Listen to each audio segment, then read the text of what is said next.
আসসালামু আলাইকুম। আশা করি হোম টিউটোরিয়াল পরিবারের সকলে ভালো আছেন।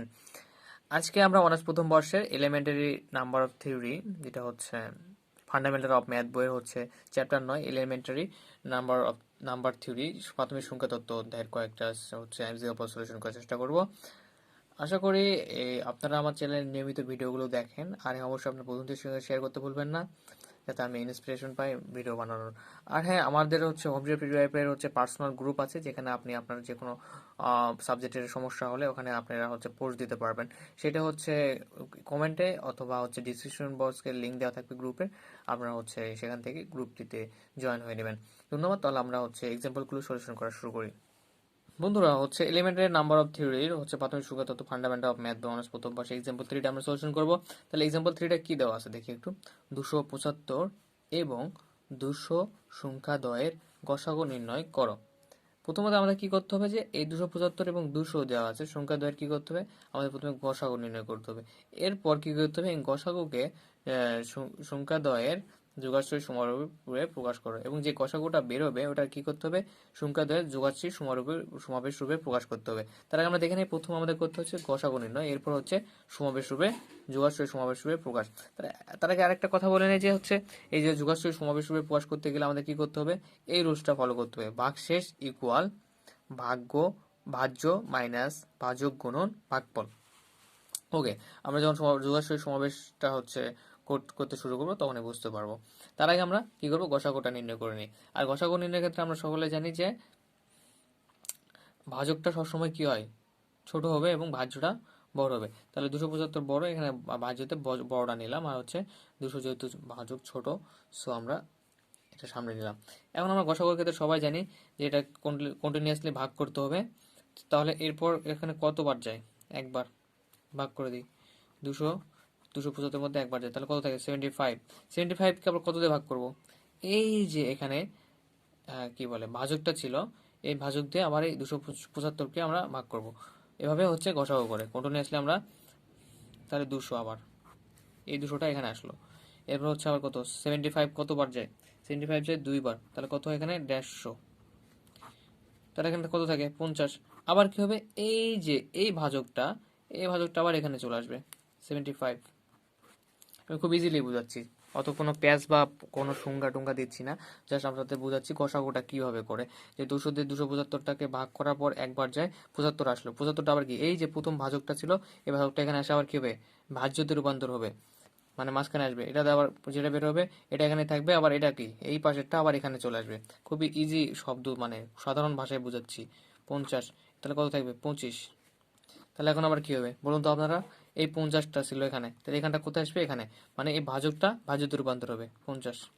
কতবার যাবে, দুইবার, তাহলে 50, জিরো চলে আসছে। তাহলে আমাদের কি এই গসাগুটা কি শেষ হয়ে গেছে। ঠিক আছে বন্ধুরা, তাহলে আমাদের গসাগু শেষ হয়ে গেছে। তাহলে গসাগু নির্ণয় করলাম, যে এটা হচ্ছে গসাগু নির্ণয় হলো কোনটা, এই যে এখানে যে ভাগশেষটা আছে এটা হচ্ছে কি গসাগু। ওকে, তাহলে এখানে গসাগু কত, 200, আর হচ্ছে 275 গসাগু হচ্ছে 25। এই যে এখানে এটা আছে, যে যে হচ্ছে এটার হচ্ছে ভাগফল, আর এটার কি হচ্ছে ভাজক, যেটা সেটা হচ্ছে কি গসাগু নির্ণয় হয়ে গেল 25। এখন তাহলে আমরা এই যে ভাগশেষ, এখানকার ভাগশেষটা, এই রুলস কখন প্রয়োজন হবে, যখন আমরা যোগাশ্রয়ী সমাবেশ রূপে প্রকাশ করব। তাহলে যোগাশ্রয়ী সমাবেশ রূপের প্রকাশের ক্ষেত্রে প্রথমে ভাগশেষ নেব কোনটা, এইটা না, এই যে যেটা আমরা হচ্ছে গসাগু করে পেলাম, এই 25 নেব, তারপর ভাজ্য নেব। ভাজ্য কোনটা নেব, অবশ্যই উপরেরটা নেব, এটা ভাজ্য। মানে ভাগশেষ যেটা নিচ্ছি, যেটা ভাগ করে যেটা ভাগশেষ পাইছি, ওটা ভাজ্যটাকে নেব। এরপর কি করব, মাইনাস ভাজক মানে কোনটা 50 গুণন ভাগফল 1, এটা করব আমরা। তাহলে কি হয়ে যাবে, তাহলে হচ্ছে স্টেপ বাই স্টেপ যখন করব তখন হচ্ছে যোগাশ্রয় সমাবেশ রূপে প্রকাশ করা হবে। স্টেপগুলো কিরকম হবে আমি হচ্ছে আপনাদের করাচ্ছি, আপনারা দেখে দেখে করার চেষ্টা করুন পড়বে।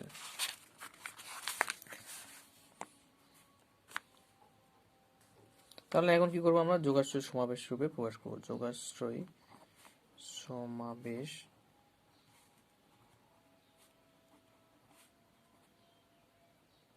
প্রকাশ। তাহলে আমরা সূত্রটা কি জানতাম, যে এটা আবার ব্র্যাকেট রেখে দেই, ভাগশেষ ইকুয়াল ভাজ্য মাইনাস ভাজক গুণন ভাগফল। এটা কি হচ্ছে যোগাশ্রয় সমবেশভাবে প্রকাশ করার সূত্র।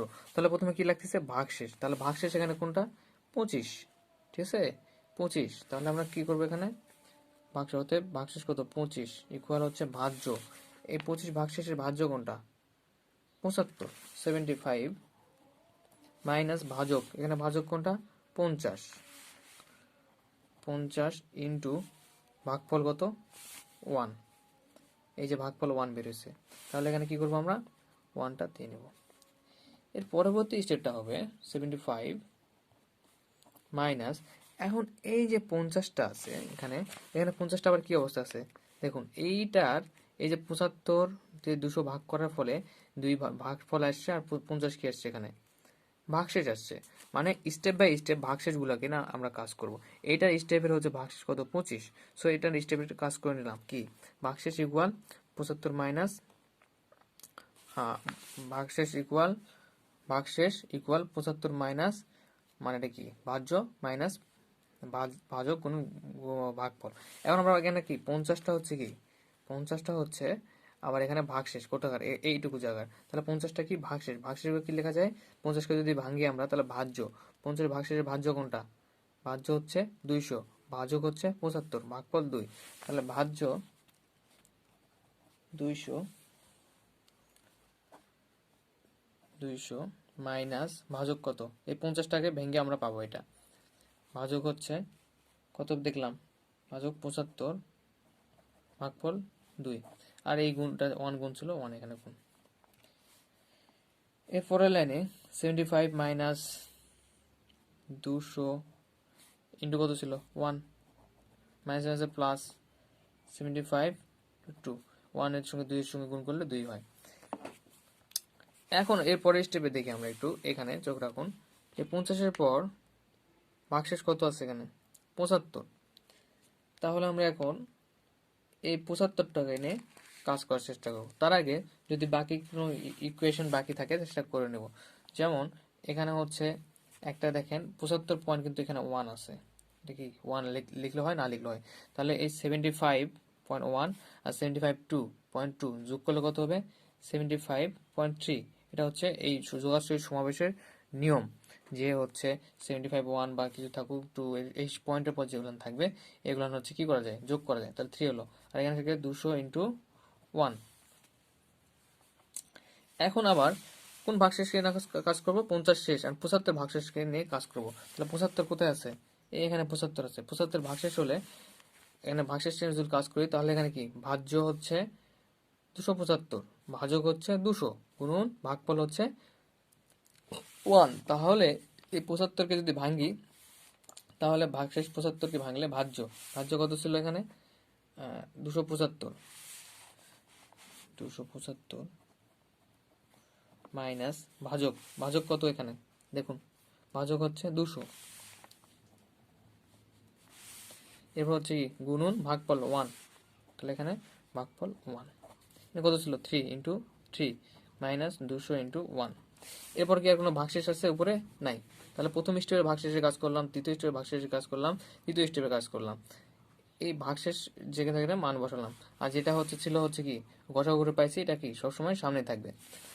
এখন কি করব, এখন আবার সেম ইকুয়েশন হিসাব করব জাস্ট 275 সঙ্গে কত 3 গুণ হবে 75 ইন্টু এই 3টা মাইনাস 200, 3 সঙ্গে 1 গুণ হলে 3, এখানে ছিল মাইনাস 201। আবার বলি আমি বলেছিলাম যে আচ্ছা 275 ইন্টু 3 বলেছিলাম যে কি এই যোগাশ্রয় সমাবেশ রূপের সময় এই যে 200 পয়েন্ট যেটা থাকবে যেটা পয়েন্ট থাকবে সেটা কি হয়ে যায় যোগ হয়ে যায়, তাহলে 200.3 আর একটা কত আছে 1 মানে 200.4 হয়ে গেল। তাহলে কি ইহাই নির্ণয় যোগাশ্রয় সমাবেশ রূপে প্রকাশ। এটাই কি এই স্টেপ বাই স্টেপ কাজগুলো করলাম, যে ভাগশেষ নিয়ে এখানে ভাঙলাম ভাজ্য মাইনাস ভাজক গুণন ভাগফল গুণন কি ভাগফল বা ইন্টু। এরপর আবার কি করলাম এর পরবর্তী যে ভাগশেষটা ছিল 50 মানে এখানে এরপরে 25-এর পরে ভাগশেষ 50কে আবার কাজ করলাম, 50কে ভেঙে নিলাম, 50 যদি ভাগশেষ হয় তাহলে ভাজ্য মাইনাস ভাজক গুণন ভাগফল। এরপর আবার কি 75 ভাগশেষ আছে, 75টাকে ভেঙে নিব, এরপর আবার কি শেষ, আর কোনো ভাগশেষ নাই। তাহলে ভেঙে নেওয়ার পর জাস্ট হিসাব গুলন করবো, করার পরে কি ইহাই নির্ণয়, তাহলে কি যোগাশ্রয় সমাবেশ, ইহাই নির্ণয় যোগাশ্রয়ী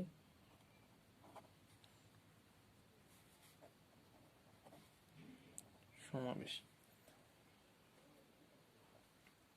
ধন্যবাদ। আশা করি আপনারা এটা খুবই ইজিলি বুঝতে পেরেছেন। এখন যে ম্যাথটি সলিউশন করব এটা হচ্ছে এক্সাম্পল নাম্বার 8 নাম্বার এক্সাম্পলটি আমরা সলিউশন করব। তাহলে দেরি না করে আমরা এক্সাম্পল শুরু। তার আগে আরেকবার বলে নেই যে কি কি স্টেপ আমরা ফলো করলাম। প্রথমে গসাগু নির্ণয় করে নিলাম, এরপর কি করব, এই যে রুলসটা ছিল যে ভাগশেষ যোগাশ্রয় সমাবেশ রূপে প্রকাশ করার রুলস, ভাগশেষ ইকুয়াল ভাজ্য মাইনাস ভাজ্য গুণ ভাগ করে, এই রুলসটা করব। কোথা থেকে, এই যে যেখান থেকে গসাগু বের করছি, গসাগু কত বের হয়েছে 25, 25 থেকে কি করব, 25 টাকা প্রথমে ভাগশেষ নেব। তাহলে কোথাকার ভাগশেষ, এইটাকে ইকুয়েশন করার পর কি মানে গসাগু ভাগ করার পরে এটা ভাগশেষ আসছে, তাহলে এটা ভাজ্য মাইনাস ভাজক গুণন ভাগফল, এভাবে প্রত্যেকটা করলাম, করে কি বের হলো, যেটা শেষ পর্যন্ত বের হলো মানে সমাধান করে, সেটা হচ্ছে নির্ণয় যোগাশ্রয় সমাবেশ। এখন আমরা এক্সাম্পল পাস করব। এক্সাম্পল পাস হচ্ছে 14,553 সংখ্যাটির ভাজকের সংখ্যা এবং ভাজকগুলির সমষ্টি নির্ণয় করতে হবে। তাহলে ভাজকের সংখ্যা আর সমষ্টি নির্ণয়ের ক্ষেত্রে আমাদের যেটা করতে হবে ফার্স্টলি, যে এই যে সংখ্যাটা আছে এটাকে আমরা কি করব, লসাগু করে নেব। এর আগে গসাগু করলাম, কিন্তু এখন আমরা কি করব, লসাগু করে নেব। তাহলে 1453 এটাকে যদি আমরা 3 দিয়ে ভাগ দিই তাহলে কত আসবে, 4851। আবার যদি 3 দিয়ে ভাগ দিই তাহলে কত আসবে, 1617। আবার এখন এটাকে কত দিয়ে ভাগ যায়, আবার 3 দিয়ে ভাগ যাবে। এই সংখ্যাটাকে আমরা যত পারি ছোট করে আনবো, আর এটা কি বলে, লসাগু বলা হয়। যাই হোক 539, আবার কি 539কে কিভাবে ভাঙানো যাবে, 7 দিয়ে। 7কে যদি 539 যদি ভাগ করি তাহলে কত আসবে, 77। এরপর হচ্ছে আবার 77কে কত দিয়ে ভাঙা যাবে, 7 দিয়ে। 7 11 77। এখন এই যে এটা ভেঙে নিলাম, বা এটাকে লসাগু বলতে পারি, বা এটা এইভাবে ভেঙে নেবো যে এই সংখ্যাটাকে কতভাবে ক্ষুদ্র ক্ষুদ্র ভাবে ভাঙানো যায়। যদি এটা ভাঙার পর আমরা এখন কি করে দেখতে পাচ্ছি, এখানে 3 আছে কয়টা, 3টা, 7 আছে 2টা, 11 আছে একটা। তার আমরা দেখতে পারি অতএব 1403 ইকুয়াল 3, 3টা আছে তাহলে 3 এর উপরে কিউব 3টা, 7 আছে 2টা তাহলে 7 এর উপরে স্কোয়ার, আর 11 আছে একটা তাহলে 11 শুধু জাস্ট। এখন আমাদের কি বলছে যে ভাজকের সংখ্যা নির্ণয়, এরপর ভাজকের সমষ্টি নির্ণয়। তাহলে প্রথমে ভাজকের সংখ্যাটা নির্ণয় করি, কিভাবে নির্ণয় করতেছি আপনারা একটু দেখুন। সুতরাং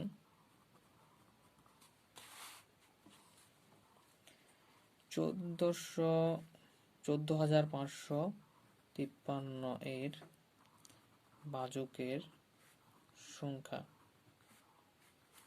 ভাজকের সংখ্যাকে প্রকাশ করা হয় ডি দিয়ে, ছোট হাতের ডি দিয়ে, ছোট হাতের ডি 14,553। যদি হচ্ছে শর্ট কোশ্চেন বা ব্রিফ কোশ্চেন থাকে ডি 14,553, তার মানে বুঝতে পারবেন যে এটা কি, এটা হচ্ছে ভাজকের সংখ্যা বের করতে বলছে, ছোটটার ডি দ্বারা ভাজকের সংখ্যা বের করা পড়ে। তাহলে এখন আমরা কি করব, এই যে ভাজকের সংখ্যা পাওয়ার কত আছে 3, যেখানে 3 জাস্ট 3 প্লাস 1, একটা করে 1 বের করে বাড়াবেন। এখানে কত আছে, গুণন হচ্ছে 2, তাহলে 2 প্লাস 1, 7 এর উপরে পাওয়ার ছিল 2, তাহলে 2 প্লাস 1, এভাবে ভাজকের সংখ্যাটা নির্ণয় করে। এরপর আবার হচ্ছে গুণন 11 এর উপরে কত আছে দেখা যাচ্ছে না, এটা হচ্ছে পাওয়ার 1 আছে, তাহলে 1 প্লাস 1, তাহলে 3 প্লাস 1 কত 4, গুণন 2 প্লাস 1 3, গুণন 1 প্লাস 1 2, যদি গুণ করি তাহলে কত হবে, 3 4 12, 12 2 24। খুবই ইজি একটা ট্রিক্স। আমি অত সূত্র বা ভেজাল হিসেবে গেলাম না, আপনাদেরকে একদম সোজা ইজিলি বুঝালাম যে ভাজকের সংখ্যা নির্ণয়ের ক্ষেত্রে ছোটার দিতে দেওয়ার পর এই যে এইখান থেকে আমরা যে সংখ্যাগুলো পেলাম, যে 3 উপর 3 কিউব, 3টা 3 থাকার কারণে, 7 উপর 7 2টা থাকার কারণে 7 এর উপরে স্কোয়ার, আর 11 এর উপরে 1 থাকার কারণে শুধু 11 এর উপরে 1, একটা 11 থাকার কারণে এই যে বের হলো এই উপরে পাওয়ার গুলান, জাস্ট ভাজকের সংখ্যা নির্ণয়ের সময় পাওয়ার গুলার সঙ্গে আমরা কি করব, এক যোগ করব, করার পর ওখানে গুণ করে দেব, গুণ করার পর যেটা বের হবে এটা কি ভাজকের সংখ্যা। এখন কি করতে হবে, সমষ্টি নির্ণয় করতে হবে। সমষ্টি নির্ণয় আরো ইজি, এটা আমরা দেখি। এবং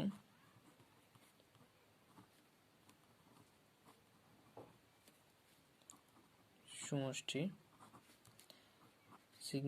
সিগমা ইকুয়াল হচ্ছে 14,553। ভাজকের সমষ্টিকে তাহলে কি দ্বারা প্রকাশ করা হয়? সিগমা দ্বারা প্রকাশ করা হয়। 14,553। তাহলে এটা ভাজকের সমষ্টি কিভাবে নির্ণয় করবো একটু দেখুন, খুব ইজি। প্রথমে তোমার কি করতে হবে, এখানে কত ছিল, এখানে দেখুন, এই যে এখানে বের করছি লসাগু টাইপ করে, মানে ছোট ক্ষুদ্র ক্ষুদ্র করে 3/3 ছিল না, 3/3 ছিল তাই না? কিন্তু এখানে এসে কি হয়ে গেছে, এটা ভাজকের সংখ্যা এসে সংখ্যাটা কি হয়েছে, 4 হয়ে গেছে, পাওয়ার সংখ্যাটা 4 হয়ে গেছে, 4টা হয়ে গেছে। তাহলে এখানে 3-এর উপরটা প্রথম সংখ্যাটাকে আমরা 3-এর উপরে 4 দিয়ে নেব, -1 বাই হচ্ছে কত ছিল 3, মানে যেটা হচ্ছে আর কি ভিত্তি 3 -1। তাহলে পরটা কি হবে, ইন্টু পরটা কি হবে 7, 2 এখানে এসে কত ছিল 3, তাহলে 7 এর উপরে 3 -1 বাই 7 -1 ইন্টু 11 ছিল, 11 এর উপরে ছিল 1, 11 ইন্টু 1, তাহলে 1 আর 1 যোগ করলে 2 হয়ে যায়। তাহলে পাওয়ারটা কি হয়ে যাবে এখানে, সমস্যা নেই, 2 -1 আর এখানে কি 11 -1, মানে কি দাঁড়ালো, এই যে মানে সমষ্টি নির্ণয়ের ক্ষেত্রে যে ভিত্তিগুলো আছে, ভিত্তির উপরে যে পাওয়ারগুলো আছে, এক করে বাড়বে, -1 বাই যে ভিত্তিটা আছে ওটার সঙ্গে 1 বিয়োগ। আবার এখানে কি হলো, এক ঘাত বাড়লো, 7 কিউব -1 হলো, আর যেটা ভিত্তিটা ছিল ওটার সঙ্গে 1 বিয়োগ। আবার এখানে 11 শুধু ছিল, 11 এর উপরে কি 1 ছিল, 2 হয়ে গেল, 1 + 1 তাহলে 2 -1 আর নিচে কি হবে 11 -1। আমরা কি ক্যালকুলেশন করবো, জাস্ট 3 4 -1, 3 -1 করলে কি থাকে 2 ইন্টু 7 কিউব -1, 7 -1 করলে কত থাকে 6। এরপর হচ্ছে এখানে এখানে কি আছে 11 স্কোয়ার -1, 1 এর স্কোয়ার, তাহলে স্কোয়ার মাইনাস বি স্কোয়ারের সূত্র কি জানি আমরা, 11 + 1 11 -1, মানে এটা যদি স্কোয়ার হয়, এটা যদি আমরা এখানে স্কোয়ার করে দেয়, 1 এর উপর স্কোয়ার দিলে 1ই থাকে, তাহলে স্কোয়ার মাইনাস বি স্কোয়ার সূত্র 11 + 1 11 -1, 11 -1 কিছু কেটে যাবে। তাহলে যদি এটা আমরা ক্যালকুলেটর হিসাব করি তাহলে আসবে 40 ইন্টু 57 ইন্টু 12 ইকুয়াল হচ্ছে 27,360। কত আসবে 27,360। এটা হচ্ছে কি ভাজকের সমষ্টি। আশা করি আপনারা এক্সাম্পল দুইটি ভালোভাবে বুঝতে পেরেছেন। সাবস্ক্রাইব করবেন এবং হোম টিউটর পিটি চ্যানেলের সঙ্গে থাকবেন। ধন্যবাদ। আসসালামু আলাইকুম।